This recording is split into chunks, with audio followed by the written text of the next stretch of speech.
సందీప్ రాయ్ అనే వ్యక్తి ఒప్పుకున్నాడు వచ్చి, నేనే చేశాను, ఏం చేసుకుంటే అది చేసుకోండి అని. ఎగ్జాక్ట్లీ. ఒక వ్యక్తిని చేయగలడా మీరు చెప్పండి? ఒక వ్యక్తి చేయలేడు, అక్కడ కూడా మళ్ళీ పెద్ద క్వశ్చన్ మార్కే. ఒక్క నిమిషం, ఒక వ్యక్తి చేయలేడు. అసలు ఈయననే నిజంగా చేశాడని గ్యారంటీ ఉందా? అది కూడా గ్యారంటీ లేదు. సరే, ఎవరినో తప్పించడానికి ఈయన వచ్చి నేనే ఇవన్నీ చేశాను అని అంటుండొచ్చు. సరే, ఈ అవుట్రేజ్లోని మనం ఏదో చెయ్యాలి అనే ఒక కోపంలోని ఈ యొక్క ఎమోషన్స్ లోని రైట్ అసలైన కల్ప్రిట్స్ ని, అసలైన క్రిమినల్స్ ని తప్పించాలా? రైట్. తప్పించలేం కదా. రైట్. ఇప్పుడు ఈవెన్ దిశ యొక్క కేసులో కూడా జరిగింది అదే. ఈ రోజుకి కూడా వాళ్ళైనా క్రిమినల్స్, వాళ్ళైనా కల్ప్రిట్స్, వాళ్ళైనా అఫెండర్స్ అన్నది అసలు మనకు తెలీదు. యాక్చువల్లీ సీసీ కెమెరా వీడియోస్ ఉన్నాయి, ఫుటేజ్ ఉంది, మనకు తెలియదమ్మా. వాళ్ళైనా డిపార్ట్మెంట్ వాళ్ళే చెప్పారు, ఫేస్ కవర్ చేశారు, సీన్ రీకన్స్ట్రక్షన్ అని చెప్పి తీసుకెళ్లారు, ఫేస్ కవర్ చేశారు, బాడీస్ ని మనకి మీడియాలోని వచ్చినాయి, ఏది ఫొటోస్ అన్ని వచ్చాయి. వాళ్ళైనా అని మనకి ఎలా తెలుస్తుంది?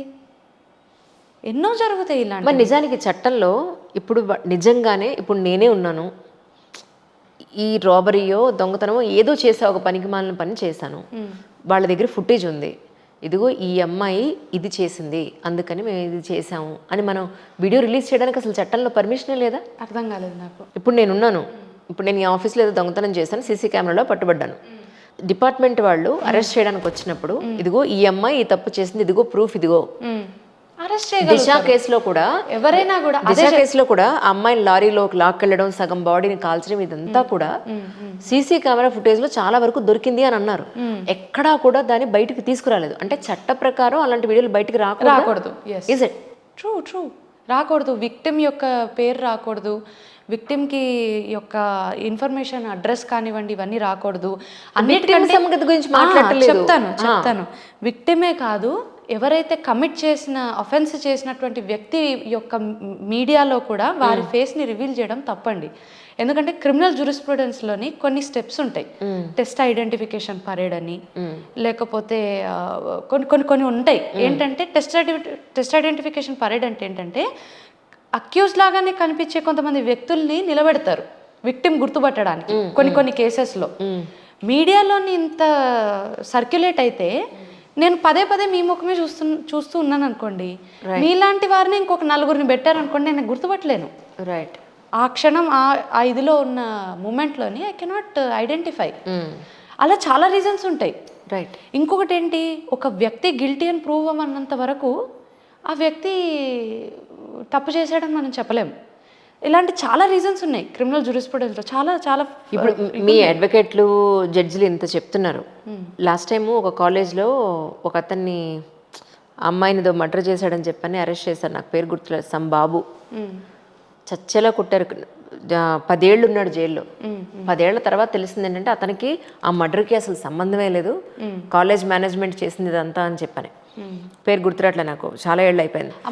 నేను ఏమంటున్నా అంటే ఒక నిర్దోషిని మనం కాపాడాలి, దోషిని శిక్షించాలి అన్న దాంట్లో చాలా మిస్టేక్సే జరుగుతున్నాయి. యాక్చువల్లీ చాలా మిస్టేక్స్ యంత్రాంగాలు చేస్తున్నాయా అంటే చట్టం వ్యక్తులు చేస్తున్నారా, అయి ఉన్న యంత్రాంగాలు చేస్తున్నాయా, వ్యక్తులు చేస్తున్నారా, లేదా చట్టం చేస్తుందా? చట్టం చేయదు. అది ఫస్ట్ మనకు క్లారిటీ కావాలి. కరెక్ట్. చట్టం చాలా క్లియర్గా చెప్పింది. ఇప్పుడు ఈ రేప్ జరిగితే ఇది శిక్ష, ఈ మర్డర్ జరిగితే ఇది శిక్ష. ఇప్పుడు డెత్ కంటే స్ట్రింజెంట్ ఏం చేయగలుగుతారు? అవును. ఇప్పుడు అక్కడ ఉన్న వ్యక్తులు సీన్ ని మార్చేసి, సాక్ష్యాలను మార్చేసి, ఎవరు మారుస్తున్నారు? మనుషులు మారుస్తున్నారు. ఏ మనుషులు మారుస్తున్నారు? ఎవరైతే ఆ కేసులో ఇన్వాల్వ్ అయ్యి ఉన్నారో, పోలీస్ కానివ్వండి, లేదా ఆ క్రైమ్ లోని పాల్పడే వాళ్ళు కానివ్వండి, వీళ్ళు కదా మారుస్తున్నారు. కరెక్ట్.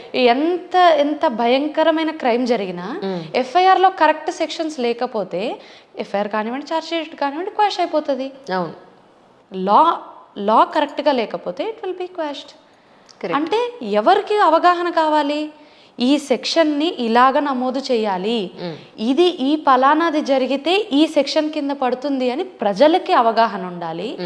ఈ చట్టంతో అనుసంధానమై పనిచేసే పోలీసులు కానివ్వండి, అడ్వకేట్లు కానివ్వండి, లేదా ఏ యంత్రాంగ పొలిటీషియన్స్ కానీ ఎవరైనా వాళ్ళకి అవగాహన ఉండాలి. నేను అదే చెప్పేది. లీగల్ అవేర్నెస్, ఈ డెమోక్రటిక్ కంట్రీలో లీగల్ అవేర్నెస్ అన్నదే చాలా important. Correct. It is high time of intaking of consuming the entertainment industry యొక్క ఇన్ఫర్మేషన్ చాలు వీ హ్యాడ్ ఇనఫ్. ఉండాలి ఉండాలి అన్నీ ఉండాలి, కానీ మెజారిటీ లీగల్ అవేర్నెస్.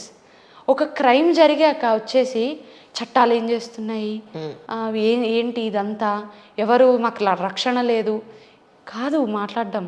మనం కూడా ఒక అంతర్భాగం అవుతాం అప్పుడు ఆ క్రైమ్లో. చట్టం పైన అవగాహన ఎక్కడుంది? ఎవరన్నా అడిగారా 10 రోజులు అవుతుంది ఎఫ్ఐఆర్ ఎందుకు రిజిస్టర్ చేయలేదని? అందరు క్యాండిల్స్ పట్టుకొని వచ్చి నిలబడ్డారు కదా. ఎన్నో క్రైమ్స్ అవుతున్నాయమ్మా. ఇప్పుడు సింపుల్గా చెప్తాను మేడం, ఎందరో ట్రైబల్స్ని, ఎందరో down trodden sections of the community of the వాళ్ళని చాలా అన్ఎక్స్పెక్టెడ్గా, అంటే చాలా దారుణంగా ఇరికిస్తారు. ఎవరో చేసిన క్రైమ్కి ఎవరో శిక్షలు పొందుతారు.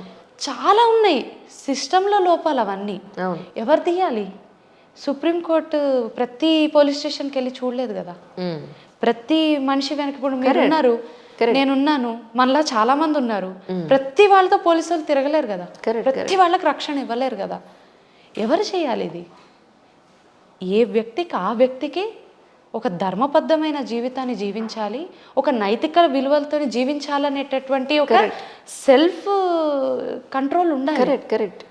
కరెక్ట్. మీకు నేను గవర్నమెంట్ వస్తుందా, హైకోర్టు వస్తుందా, సుప్రీంకోర్టు వస్తుందా, ఎక్కడికి ప్రతిసారి వచ్చి ప్రతి వ్యక్తిని సరిచేయలేదు కదా. అబ్సల్యూట్లీ. మీకు నేను సెక్యూరిటీ ఇవ్వాలి, మీరు నాకు సెక్యూరిటీ ఇవ్వాలి, మన కెమెరామెన్, మీ వర్క్ ప్లేస్ ఇది, మీ స్టాఫ్ మీకు సెక్యూరిటీ ఇవ్వాలి. అవును. నేను ఒక వర్క్ ప్లేస్కి వెళ్తున్నా, నాకు అక్కడ ఒక సెక్యూరిటీ ఉండాలి.